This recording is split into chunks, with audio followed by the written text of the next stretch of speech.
విపక్షాలది కుటుంబ రాజకీయం. వారికి అభివృద్ధి కన్నా స్వప్రయోజనాలే ముఖ్యం. వారణాసిలో పలు అభివృద్ధి పనులకు మోడీ శ్రీకారం. ఇటీవల అత్యాచార ఘటనపై అధికారులతో ఆరాధిస్తున్న వార్త కథనం వచ్చింది. విపక్షాలది కుటుంబ రాజకీయం అన్నారు. ఇక్కడ ఒక విషయం చెప్పదలుచుకున్నాం మిత్రమా.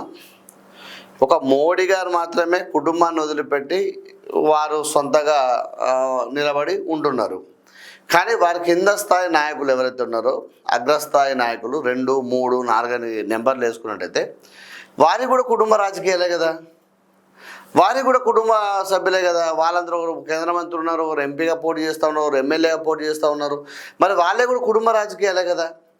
మీరొక్కరు మాత్రమే ఐకానిక్గా లేకపోతే గొప్పగా ఉంటే సరిపోదు. మీ కింది నాయకత్వం కూడా ఒక ఇంట్లో ఒకరే పోటీ చేయాలనే విధానం తీసుకురండి, అద్భుతంగా ఉంటుంది కదా. దాని విషయంలో మాట్లాడకుండా అందరూ కేవలం ఆ విపక్షాల కుటుంబ రాజకీయం అంటే విపక్షాలు అంటే ఎవరు? రాహుల్ గాంధీ గారి కుటుంబం. వారిది విపక్షాలది కుటుంబ రాజకీయం, వాళ్ళు మాత్రం కుటుంబ రాజకీయాలు చేస్తారని చెప్తే ఉంటారు కథ అన్నట్టు.